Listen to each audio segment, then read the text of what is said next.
Sexton trying to get loose. He'll fire. Hey! Knocks it down. Carl slammed it home. Garland upstairs. Oh! Sexton inside. A thunderous dunk. And Allen blocked the shot at the rim. Welcome to the Chase Down Podcast, part of the Cavs Media family. I'm your host, Justin Rowan. The NBA Draft Lottery is just 3 weeks away, and while we've been focused on the Cavs lately, the NBA playoffs have been off to an incredibly exciting start. So today we're going to take a small look at the playoffs, of course, discuss some Cavs tie-ins, and with me today is my co-host to discuss this all, Carter Rodriguez. Carter, how you doing, buddy? I'm doing all right, man. Got a late start getting ready for the podcast, but we're hitting levels everywhere we need to hit levels. I didn't miss punch anything, and we're recording. So, we're going to call that a win in this country. Look, you came up clutch. It's not always going to be ideal situations. You're not always going to have your full roster available like a lot of these NBA teams, but you got to make do with what you have, right? Absolutely. I'm sorry. You caught me mid-sip of my root beer. You have a root beer recently, Justin? I have, yes, I have. It is candy in a bottle. They are so freaking good. I have root beer basically only when I go to A&W, because I'll go through the drive-through and get. Are A&W chains like a big thing there? Because I've only seen a few in my day. Not a huge thing, but they do good lettuce wraps for their burgers, so that's why I choose them over other options. A gluten-free lifestyle. Living that gluten-free life, man. Speaking of lifestyle and culture, the Miami Heat swept out of the playoffs. And this is actually where I want to start, because I think Miami is a great example of what a lot of people are struggling with right now, which is how to evaluate this season, how to evaluate the bubble. We've talked about the issues that the Cavs had with injuries, and just getting a read on what this NBA season is and where these teams stand, I found to be incredibly difficult. I need you to be having more fun with this. Fraud season, baby. The Bubble Boys, baby. Jimmy Bubbles. Get out of here. All right. Get out of here, boys. Well, they did win as many playoff games as the Cavs this year. So if you wanted to take a step forward, they probably deserve the same amount of respect in the national media, says this unbiased observer. I think you raise a valid point. What do you make of it? Do you actually go the bubble fraud route when you're talking about the Miami Heat, or is there a little bit of room for nuance here?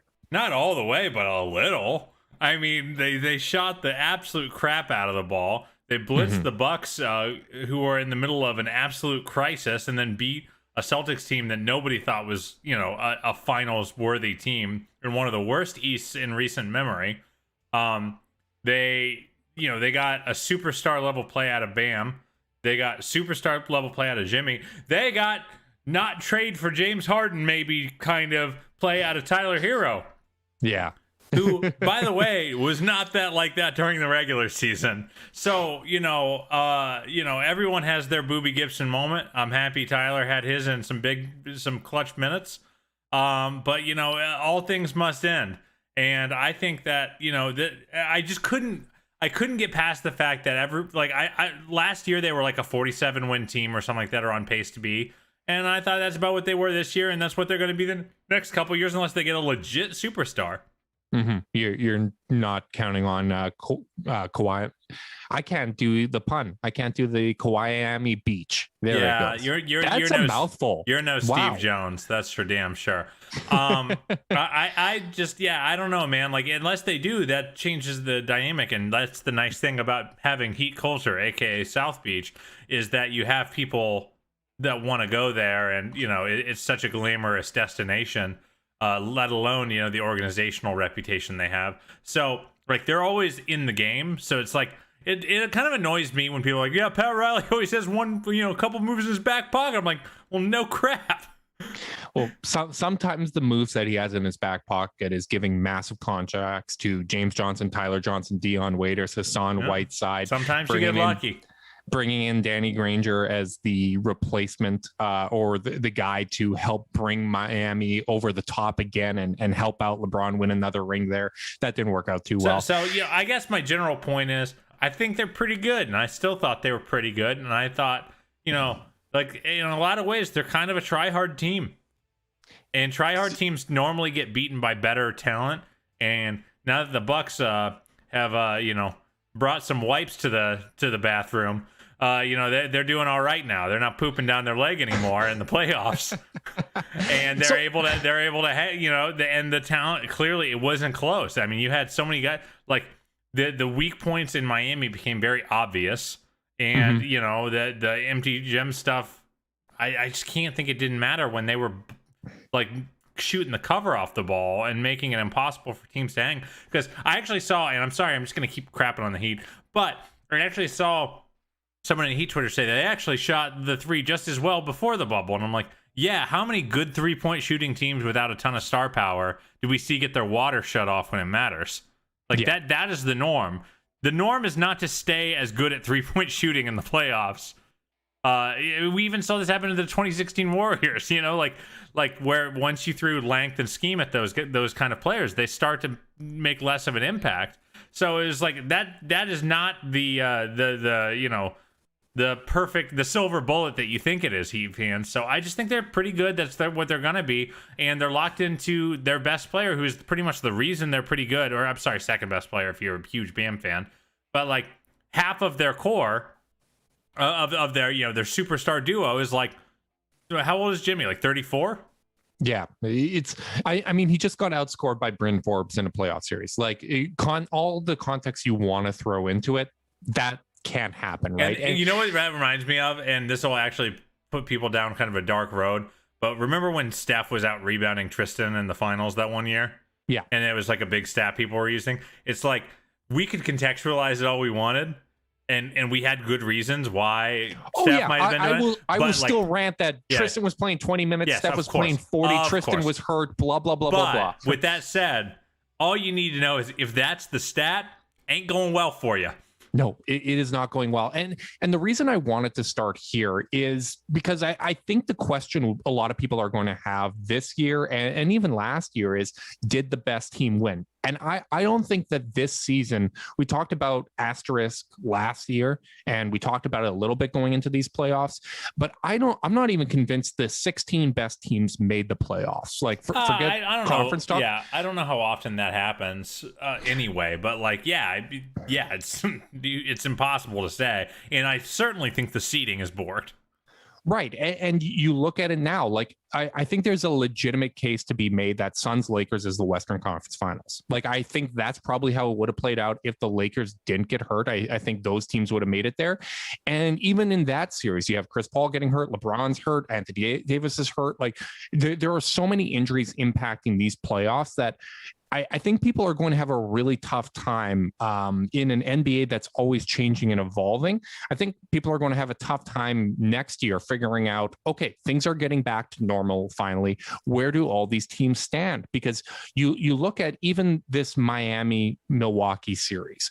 You have last season where, the Bucks were not as good of a team. They brought in Drew Holiday. They made improvements. Giannis is an improved player. I think Bud actually did a better job in this series than he has in the past. No doubt about it. The I offense looked so much more sophisticated in how they were generating their looks. Not only that, he kind of recognized Bam isn't a confident shooter to begin with, and he had a busted up shooting hand, right? So they completely ignored him. They said, okay, we are going to dare you to take those shots. And that's the first time I've ever seen him really game plan for a player. He actually went out of his way to say, okay, we're going to not just stick with what we always do traditionally and hope that it works this time. They made an adjustment.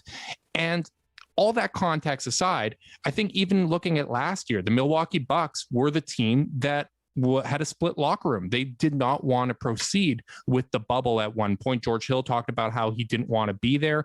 It wasn't a unified roster because of the shooting that had taken place in Milwaukee. So I think there's just so much context that's going to go into these next 2 years. And we've talked about it with the Cavs, like the fact that in 72 games, you had 114 missed games from Garland, Sexton, Love, and Nance this year, compared to 24 missed games from them over 65 games the previous year. Like, everything is out of whack. And to me, it's going to be really interesting because... Can I say this, though? I think this playoff, like, seeding be damned. Like, I'm not super worried about how far teams go in the postseason as much as like what I'm seeing. And I do believe that these playoffs are closer to reality than anything we've seen since before. I disagree. That fateful. Let me get there. Mm-hmm. Before that fateful game against, that Utah game where they walked off. Because to me, it's like these are close to normal schedule conditions for playoff basketball. They're traveling home and away. Fans are in the arena. And I think that injuries are the biggest reason that there's a wrench in this. But I will say this, every season, I mean, maybe you don't have AD and Embiid go down, but like you, and I actually don't know. I had a crazy day. Do we have any more on Embiid?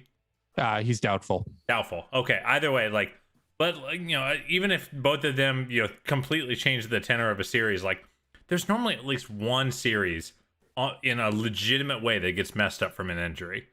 And so for the most part, I'm seeing Suns Lakers and I go, yeah, that's really, really elite playoff basketball. And I know more about the Suns and more about the Lakers in a way that informs me about that roster moving forward. Whereas so much of bubble play and this entire season was, well, this is their 5th game in 7 days and they're getting COVID tested 47 times before they get to the arena. Like this feels closer. Maybe it's not right exactly, but it feels closer to me. Do you disagree still? I do disagree because, and I know you said seeding be damned as kind of a qualifier here. The thing about the bubble was we at least had a regular, a normal regular season up to that point that established the seeding. Like the best teams were up at the top, and then everybody went into the bubble with equal conditions. I think it benefited teams like Miami and guys that were or teams that were relying on role players because those guys are going to perform better under those situations. There isn't travel, there isn't crowds to contend with. The sight lines were great, and that's why you can get a really good shooting performance from a Miami. But when you look at this year, the seeding is so out of whack because the guys have gone through so much this year. The entire league has been dealing with tons of injuries, and then you look at it like the Mavericks go up 2-0 and then Luka's shoulder and neck acts up and all of a sudden it is a 2-2 series. And I think you got to give some credit to the Clippers, but at the same time, an injury helped open that door. Clippers again, bro, I'm not saying injuries aren't a factor here. I'm saying that ultimately this basketball is closer to playoff basketball because guys get banged up. Guys get banged up in the postseason. I'm sorry. Like Luka's playing, he's definitely hurt, but also the reason they were up 2-0 is because they were shooting the absolute cover off the ball and at completely unsustainable rates. And then that crashed to earth a bit and Kawhi started playing with his food, or stopped playing with his food. Sorry, Giannis. So I don't know, man. I get it. And ultimately, I think if you are someone who is going to say, ha ha ha, the Lakers got bounced in the first round, if that came to pass, then it's not real. Then it's not normal. You shouldn't evaluate it that way. But if you're just watching the games and saying Team A versus Team B, Team X versus Team Y, I feel like I'm learning a lot about these teams in a way that is meaningful moving forward. Whereas last year, I felt like there was so much noise.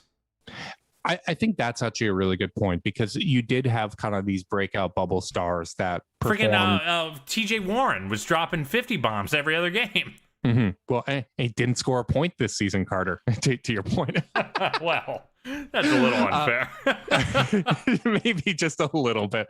But I do think it almost reflects what Kobe Altman had said in his year-end press conference when he talked about, we don't really have a great feel for where this team is, but we have good data points on the young court because those guys played more than the rest of the team. We got to evaluate them under certain circumstances. And I think that might be the case as well. Even the Phoenix Suns as an example, I've been super high on Mikal Bridges and you can tell he's not quite ready for this stage. He's very impactful on the defensive end. He's doing the little things, but he doesn't seem yet ready to take that next step as a scorer. And I think that you can look at individual examples. I just feel zero confidence at all that we're going to get the best team winning at the end of this year. I do not think that's going to be the case. Who's the best team to you? I honestly, like, if they were fully healthy, I'd pick the Lakers. Well, Like, but I think that again, like that's not fair though, because the best team always like they're in 2015. I think the Cavs were the best team. yeah. And Well, injuries I throw it agree. off. Like I don't think you can attribute like necessarily bubble stuff to or COVID stuff to this, where it's like yeah, it's just not normal because the best team isn't going to win. Like that happens more often than we want to admit. Is my general point. And I wouldn't throw an asterisk on it. Like, I don't think that you should ever No, do that. I don't because think to be clear, I don't think that's what you're doing. But like in terms of like a meaningful evaluation and understand and kind of contextualizing this season moving forward, I think that ultimately the winner will have been. I think the league is in a place where there's actually like 7 or 8 teams who could win the title. And it's not just because of health reasons. It's because of 1,000 weird reasons where I really think the only health reason in real practice to me is the Lakers with LeBron coming back and AD banged up. Because if the Nets don't win, I think you were of the opinion that they weren't going to win because of lack of continuity. They are going to get steamrolled next round. I feel very confident. We need a little side bet, my friend, because I think I have some friends who strongly believe in Nets in 5, if you know what I'm saying. Okay, so I think a chase down side bet that has not occurred in a while. We need to get one going here for sure. Because I'm a big believer in the Nets in that series. But point is, if they don't win, it won't. I think there's a lot of good reasons for it, and I don't think the league is so top heavy as it's been. Where you go, no matter what, like there's 2 teams that can win. Like I just think everyone is super flawed. Even the Lakers team healthy is super flawed. Agreed. So it's hard to know. I don't know, man. I feel like it's more. I feel like what happens this playoff is reflective of the state of the league. Which is that there's so many teams that can win the title right now, and I think that would be the case in a normal year too. I think that's a fair point. What I'm trying to get at more is like Suns Lakers is a prime example. One of these teams is going to lose in the first round, and they are not a first round out team. This is a situation. So you're just evaluating it the way that you like. If you choose to evaluate it that way, then I think you're right. So I don't really think we're arguing disparate points. We're just choosing to value different things. Right. And even the Miami Heat, like I think they kind of no, those the are way frauds. they approach. The way they approach the end of the season, resting guys, trying to almost get Milwaukee in the playoffs, this might have been a totally different situation for them if they won 1 or 2 of those games and all of a sudden they're playing the New York Knicks. And then you beat the Knicks potentially, and you play a Philly team that has Embiid hurt. Like things could have opened up in a big way there for them. I still think they were a little fraudulent. I don't think that this team is as good as last year's team. They did make a bet going in on Victor Oladipo, and that did not pay off. They're pretty much like, the same team, though. Spare me this Jay Crowder stuff. Like if you Phoenix has watched Jay Crowder let them down the whole series. Like it's like if the reason that your team Kelly was Olynyk, man, Kelly Olynyk could have been there to hurt somebody. If your team was a legitimate finals contender because you had freaking Kelly Olynyk and Jay Crowder, and then you didn't anymore, then you weren't a real finals contender. I'm sorry. I just can't get there. They also lost a Twitch streamer, like that hurt them. Oh, well, Jesus, man. I might not be arguing in good faith now as I go through those names. Anyways, like I just don't think they're as good of a team. Andre Iguodala is a year older. I just don't think they're as good. And the Tyler Hero factor is massive. Like he was not a good player this year. Like you look back at some of the conversations last year when Hero was ranked over Darius Garland in all the redrafts, and people would probably have him over Sexton, and now he's below both of them, I think, pretty comfortably. That's always really entertaining to me. But I don't know. I do feel like I never want to put an asterisk on any season because every single season has context. I think we just become more aware of it, and it's entrenched in our brains because anytime something happens in today's NBA, when the event happens, we have the instant reaction, we have the reaction to the reaction, and the reaction to the reaction's reaction. Like it is out of freaking control all the time. Like all of this gets shoved down our throats. But and here's I think the thing. Can I jump in? Can I interrupt you here? Mm-hmm. That's why I like the way I'm kind of perceiving these playoffs, which is Team A better than Team B? I'm treating it very granularly, one series at a time. Mhm. Like, I'm not looking for the big picture here as much as I'm saying, do I think the Bucks are better than the Nets?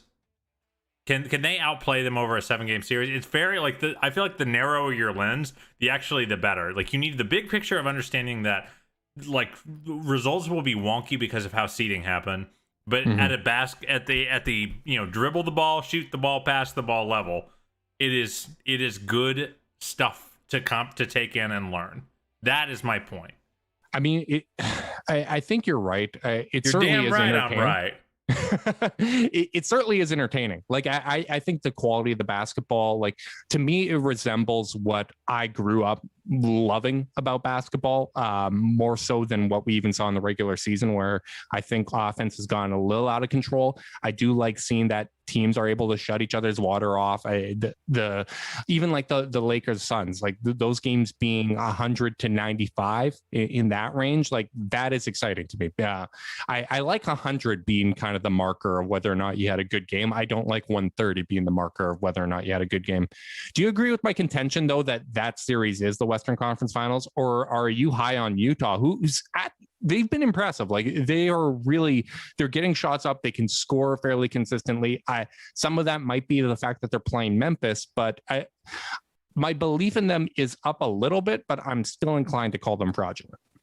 It's interesting. I don't know about fraudulent. I think what's kind of neat about Utah here is I feel like Memphis was kind of the perfect warm-up series for them because Memphis does not go quietly into the night at any point. They fight and fight. And what's been really cool about watching Utah these last few games, because, I don't think either of us are particularly huge Utah fans, though I love me some Mike Conley, and I always will. I don't think that we've always been big believers in their contender status. But what's cool is that Memphis is making them knock them out. Like they are Rocky against Apollo in the first fight, like they won't go quietly in the night. But what's cool is that Utah is throwing haymakers back, and they're saying, we don't care that you're playing well. We don't care that that you're working super hard. We don't care that you're cohesive. We are better than you. And and that is really cool to see, because I always felt like they were kind of a team that just you never felt them historically. I've never been like, oh man, this Utah team is inevitable. And they've been kind of inevitable in this series. I remember last year when Bogdanovich was out and everyone was making a big deal about it. I was like, okay, but is he really a playoff player? And I think this version of him is, especially when, they're taking that, that Pistons path where they have a nominal star in Mitchell, but really it's quite the ensemble effort over there. And losing a piece like that was really, really important. I think I underplayed it. But yeah, they're just imposing themselves in the late game against Memphis. Memphis knows they need 3 stops to get back in the game, and they go 0 for 3. And that's really cool to me. And to your point, I don't know. I'm curious what you think about Utah before we kind of answer the West Finals question. Because do you agree with my summary, or are you still whatever? They're still the Jazz. Well, when I say fraudulent, I say that because I just don't like them. It's being silly. Yeah, it's being silly because I don't like them. I do think they're a really good team. I just don't think they're going to win a championship. So that is the bar that I'm measuring them at. I mean, if I could have the Cavs be Utah for an extended period of time, I would take that. I would give up my firstborn child for that. But I think your points are more balanced and fair. The question I actually wanted to ask, though, is when you're describing the effort that Memphis is putting up, when I'm right next season and the Cavs are in the playoffs, would you rather them have a series like this where they are a massive underdog, they put up a really good fight, they make the better team earn it? Or would you rather them be in a series like the Hawks-Knicks, where you're not playing as good of an opponent, but you probably have a little bit better of a chance to actually advance in the series? Let's say they're the Knicks, the underdog in that series, but not by a whole lot. What would you rather have? That the opportunity to advance around and probably get killed? Or would you like to be like OKC against the Lakers a few years ago? Obviously, the Cavs don't have a Kevin Durant, Westbrook, Harden type situation, but a team that's viewed as an up-and-coming team because of how they perform against a really high level talent. I hate to be a bad co-host, but I'm not sure I care. As long as the team's playing well and like and acquitting themselves well in the postseason, like this one, I respect your admirable attempt to try to bring this talk back to the Cavs, but to me, it's like, you know, I just want them I want them to outperform or perform well relative to expectations. And whatever road up the mountain that is, I don't care. Like if they win a series, awesome. If they end up the 8th seed and take a game off of Brooklyn and Colin Sexton drops 50 or something, well, that's awesome too, because you're playing with house money at that point. And like that's what we've been looking forward to the last several years. That first year where you go, oh, this team's pretty damn good. Damn. And like that's what we haven't gotten to see yet. We had a base of it this season. That's what I'm most interested in. See, I wasn't even anticipating answering or asking that question, and then you kind of got me thinking, and that's why I went that direction. I'm already banking on them being good next year. So for me, I'm already at like that level of what playoff matchup do we want? How do we want this to play out? Chill, bro. I'm not. How about we I'm just not get there worrying and be about. happy for a minute? You're just hoping for normal. That's so boring. Come on. That's all I've ever wanted. Get your damn expectations up.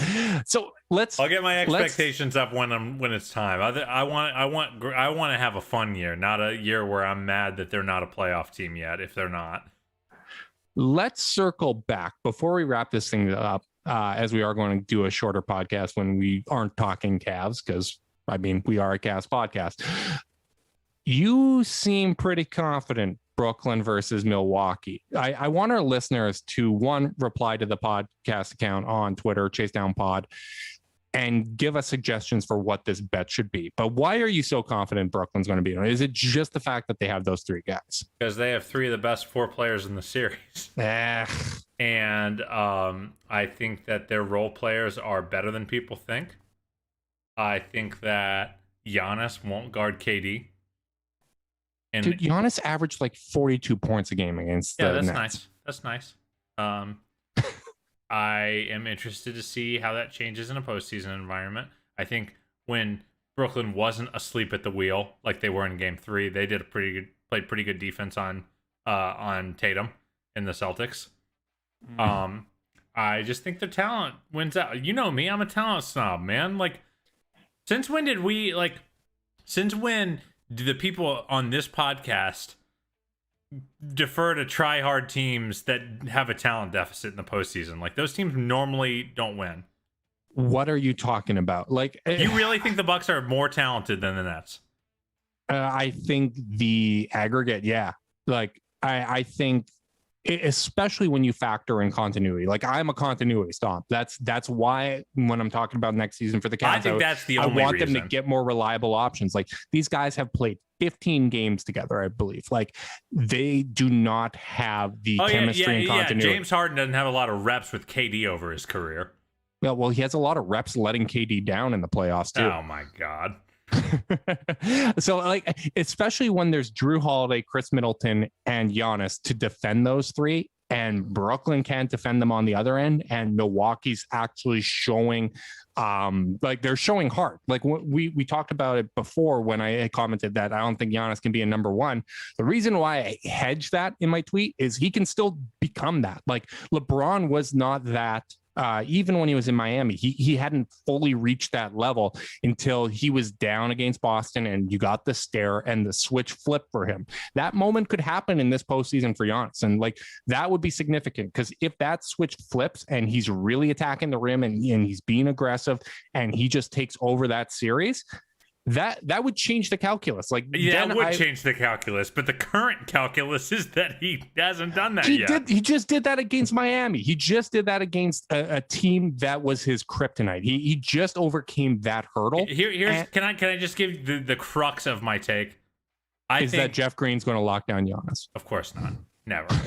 The crux of my take is that I don't think Miami is as good as everyone else thought they were. So while they're exercising their demons was obviously a very valuable mental exercise, I think that ultimately they were playing a team that isn't that talented. So they're going to play a team that's way more talented in the biggest parts that matter, which is at the top of the roster. Mm-hmm. And, I think the fact that Brooklyn can score against good defense consistently is bananas. I feel like people underplay how easy it is for them to get good shots. Bryn Forbes, the one who completely flipped the series on his head, is going to get destroyed if he's out there. They targeted him like crazy in the regular season. So their role players are going to have to hit threes at a high level. Mm-hmm. And no maybe Dante they will. Hurts. No Dante Hurts. And I feel like Dante Hurts too, because that takes away one extra defender that can allow Giannis to play help D.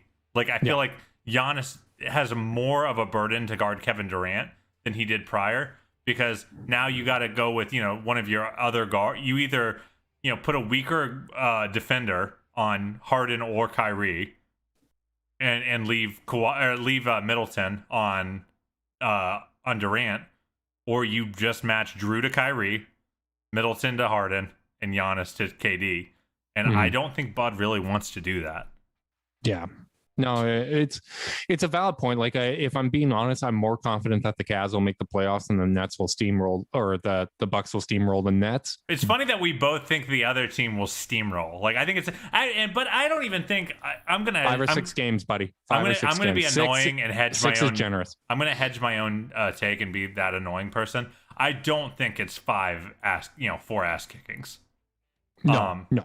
I think this is going to be a hard-fought series. I just think, when it's not cutting time, Brooklyn's going to get buckets. So I think the other element in this too is, as low as you are on Miami, Boston's worse.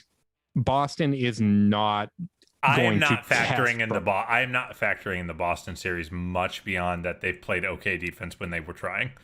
Right, but my point is that Brooklyn hasn't really been tested ever. That's with fair. The big three. They have absolutely no experience. Milwaukee has actually gone through some stuff.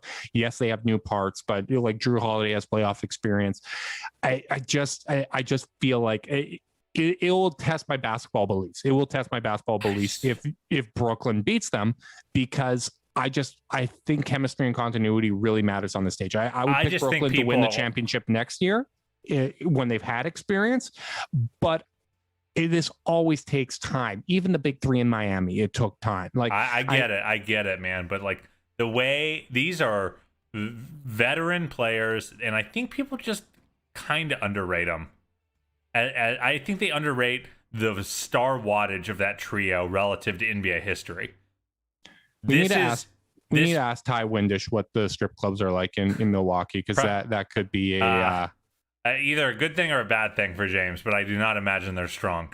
But ultimately, like, I don't know, man. I just think, like, when I think 20 years from now, I'll be telling my kids, you of course are not a breeder, you'll be telling your nieces and nephews, about, they'll say, wait, the Nets had James Harden, Kyrie, and Kevin Durant all in their prime, and people didn't think they were going to win the title. Like, I just feel like they're the easy bet until they lose. Like, I do think I see the roadmap that you're talking about. Mm-hmm. I just think it is much less likely than them dropping 130 points a game when it matters. You raise valid points. That's because I'm really smart. I'm in on this bet, though. This definitely has to be a chase down wager. Listeners. Come on, give us some listeners, stakes. Please give us stakes. Whether if you're on Twitter @ChaseDownPod, if not, send us an email, chasedownpod@gmail.com. We will embrace this. We want a fun one. Don't make it too don't make embarrassing. It too anything that's gonna piss my wife off, we're not doing. I don't care about your wife. I don't want to piss off the Cavs. Well, yeah. But they don't care if I like shave a mustache or something like that. But my wife will leave me. That's fair. Neither, honestly, especially the people watching on YouTube right now, you don't want to see either of us without facial hair. These are not defined faces. These are the faces of white podcasters, not models. not models. So we will be back. I think Sunday we'll have more Cavs stuff to talk about, but this was so close to the last pod that we did, which was a lot of fun. Again, thank you so much to all our listeners that submitted questions. I thought it was a lot of fun to go through that. If you have questions or wager suggestions, you can send that to the pod account. You can also send that to chasedownpod@gmail.com. If you're watching on YouTube, like and subscribe, because it's the best way to help us show up in the algorithms. If you're listening via podcast, leave a rating, leave a review, subscribe, unsubscribe, resubscribe, and help cook those books. If you want to be part of the Chase Down's exclusive Discord chat, you can send a screenshot of that review to chasedownpod@gmail.com. However you choose to support us, we really do appreciate it. Make sure you guys are staying safe out there, and until next time, go Cavs.